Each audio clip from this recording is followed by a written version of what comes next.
नमस्कार। Question number 1 देखिए, प्रश्नावली 2.1 का क्वेश्चन आपको बोल रहा है कि निम्नलिखित में से कौन सी संख्याएं पूर्ण घन नहीं है। तो आपको ये संख्या दे रखी है 5, आपको पता करना है कि कौन सी संख्या पूर्ण घन नहीं है। तो इस प्रश्न को सरल करने के लिए आपको एक प्रश्न तो कम से कम बहुत ध्यान से देखना होगा, तब जाके आपको ये समझ में आएगा। तो पहला क्वेश्चन करते हैं 512। क्या होता है पूर्ण घन, कैसे ज्ञात करते हैं, तो आप इस प्रश्न को ध्यान से देखिए। तो पूर्ण घन ज्ञात करने के लिए सबसे पहले 512 का हम अभाज्य गुणनखंड ज्ञात करते हैं, या साइड में 512 का क्या ज्ञात करते हैं, अभाज्य गुणनखंड। सबसे पहले देखिए, इसमें 2 का भाग दिया, 5 में 2 बार गया, फिर 5 में से 4 गया, 1 और 1 हो गए 11, तो 5 बार गया, फिर 1 बचे और ये हो गए 6, यानी 256 बार गया। फिर मैंने इसके अंदर 2 का भाग दिया, 2 के अंदर 1 बार, 5 के अंदर 2 बार, 2 दूनी 4, 5 में 4 गए, 1 और 1 ये हो गए 16, तो 8 दूनी 16। फिर इसके अंदर मैंने वापस 2 का भाग दिया, 6 दूनी 12, 4 दूनी 8। फिर मैंने इसके अंदर वापस 2 का भाग दिया, 2 तिया 6, 2 चौक 2 दूनी 4। फिर मैंने इसके अंदर 2 का भाग दिया, 2 एकम 2 और ये 6 दूनी 12। फिर मैंने इसके अंदर 2 का भाग दिया, ये 8 बार। फिर मैंने इसके अंदर 2 का भाग दिया, ये 4 बार। फिर मैंने इसके अंदर 2 का भाग दिया 2 बार। फिर मैंने इसके अंदर 2 का भाग दिया 1 बार। अब देखिए, आपको करना क्या, अभाज्य गुणनखंड करने के बाद आपको लिखना है 512 बराबर, देखिए कितने हैं, 2, 1 2 3 4 5 6 7 8 9। तो यहां लिख दिए 1 2 3 4 5 6 7 8 9, या 9 है 2। तो घन में पता होता है, घनमूल में क्या होता है कि आपको 3 संख्याओं के जोड़े बनाने होते हैं। एक जोड़ा ये बन गया 3 संख्या का, समान संख्या का बनना होता है, एक ये और एक ये। तो हमें ये ज्ञात करना है कि 3 जोड़े समान बन रहे हैं। 2 का एक जोड़ा बन रहा है, फिर ये 2 का एक जोड़ा बन रहा है, फिर ये 2 का एक जोड़ा बन रहा है, यानी 2 की घात 3 इंटू 2 की घात 3 इंटू 2 की घात 3, यानी 2 की घात 3 बन रही है, 2 की घात 3 बन रही, 2 की घात 3 बन रही, कोई पीछे नहीं रह रहा है, कोई संख्या पीछे नहीं रह रही है। तो इसका हम कह सकते हैं कि ये संख्या पूर्ण घन है। अगर कोई संख्या पीछे नहीं रहे तो हम कह सकते हैं कि ये संख्या पूर्ण घन है। तो हम कैसे लिख सकते हैं एक लाइन, तो संख्या 512 के अभाज्य गुणनखंड करने पर 3 समान संख्याओं का समूह बन जाते हैं, अतः ये संख्या पूर्ण घन है।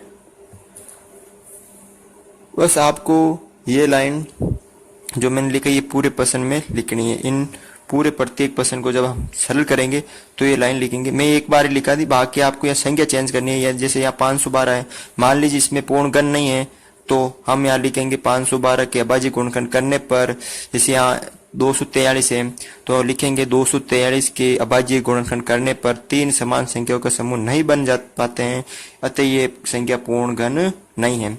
देखिए सरल करते हैं तो हम कह सकते हैं कि 512 एक पूर्ण घन संख्या है। अब सरल करते हैं, दूसरा प्रश्न है, इस मतलब पहले का दूसरा है 243। इसके अंदर हम भाग देते हैं, यानी सबसे पहले हम इसके अभाज्य गुणनखंड करते हैं।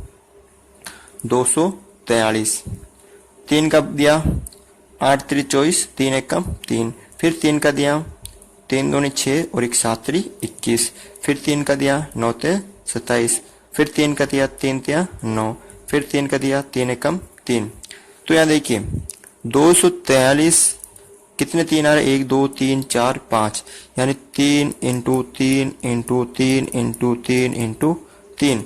यहाँ देखिए इस 3 के तो 3 जो समूह बन रहे हैं, लेकिन इसमें 2 ही बन रहे हैं, एक और जरूरत है।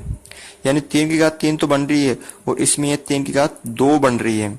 जब हम 243 के अभाज्य गुणनखंड करते हैं तो 3 तो समूह इसके बन रहे लेकिन इसके नहीं बन रहे, अतः ये पूर्ण घन नहीं है। आपको क्या लिखना है प्रश्न के अंदर, संख्या 243 के अभाज्य गुणनखंड करने पर 3 समान संख्याओं के समूह नहीं बनते हैं, अतः ये पूर्ण घन नहीं है। ये जो संख्या है 243 पूर्ण घन नहीं है। आगे देखिए प्रश्न 1000। 1000 को हम सरल करते हैं। तीसरा क्वेश्चन है 1000, तो इसके हम करते हैं अभाज्य गुणनखंड। 2 का भाग दिया हमने 500 बार, फिर 2 का दिया 250 बार, फिर 2 का दिया 125 बार। अब 2 का नहीं जाता है, इसमें जाएगा 5 का। 5 का भाग 125 में 25 बार, फिर 5 का दिया 5 बार, फिर 5 का दिया 1 बार। तो हम 1000 को लिख सकते हैं 2 into 2 into 2 into 5 into 5 into 5, यानी 2 की घात 3 इंटू 5 की घात 3। यहाँ देखिए 2 के भी 3 समूह बन रहे हैं और 5 के भी 3 समूह बन रहे हैं, यानी 2 की घात 3 और 5 की घात 3। अतः हम कह सकते हैं कि ये संख्या पूर्ण घन है। जो 1000 है ये पूर्ण घन है। तो आपको वही वापस ये लाइन लिखनी है कि संख्या 1000 के अभाज्य गुणनखंड करने पर 3 समान संख्याओं का समूह बन जाते हैं, अतः ये संख्या पूर्ण घन है। आगे देखिए संख्या 100, चौथे नंबर जो संख्या है वो 100। इसके भी हम करके देखते हैं 100। तो 100 के हम अभाज्य गुणनखंड करते हैं। 2 का भाग दिया 50 बार, फिर 2 का दिया 25 बार, फिर 2 का नहीं जाता है, फिर इसमें जाता है 5 का 5 बार, फिर 5 का दिया 1 बार। तो हम 100 को क्या लिख सकते हैं, 2 इंटू 2 इंटू 5 इंटू 5, यानी 2 की घात 2 इंटू 5 की घात 2। तो अब देखिए आप यहां पर 2 के 2 बन रहे हैं और 5 के भी 2 बन रहे हैं, 3 बनने चाहिए। 2 की घात 3 और 5 की घात 3, तब तो ये पूर्ण घन होती, लेकिन यहाँ 2 बन रहे हैं, यहाँ भी 2 बन रहे, तो ये पूर्ण घन नहीं है, ये पूर्ण घन नहीं है। लास्ट देखिए 5वां क्वेश्चन 2700 2700। इसका पता करना है कि ये पूर्ण घन है या नहीं है। तो पूर्ण घन ज्ञात करने के लिए सबसे पहले इसके हम अभाज्य गुणनखंड करते हैं। 2 का भाग दिया 2700 में, यानी 2 एकम 2, 2 तिया 6, 7 में से 6 गए तो 1 और ये 10 हो गए, 5 दूनी 10 और 1 0। फिर 2 का भाग दिया 6 दूनी 12, फिर 13 में से 12 गए, 1 और 5 15, 7 दूनी 14, 15 में से 14 गए, 1 और ये 0, 5 दूनी 10, 625। 3 का भाग दिया 3 दूनी 6, 3 दूनी 6 और 1 ये भी 5 3 15।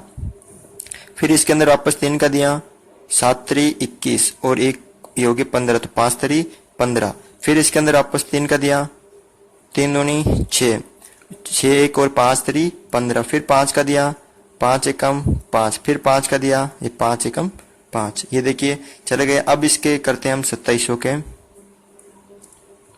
क्या लिख सकते हैं इसको हम, 2 into 2 into 3 into 3 into 3 into 5 into 5। देखिए 2 की घात 2 इंटू 3 की घात 3 इंटू 5 की घात 2। यहाँ 3 की घात 3 के समूह तो बन रहे हैं, लेकिन 5 के 2 और 2 के 2 बन रहे हैं। अगर 2 के भी 3 और 5 के भी 3 बन रहे होते हैं तो हम कह सकते हैं ये संख्या 2700 यानी कुछ हो गए तो पूर्ण घन है।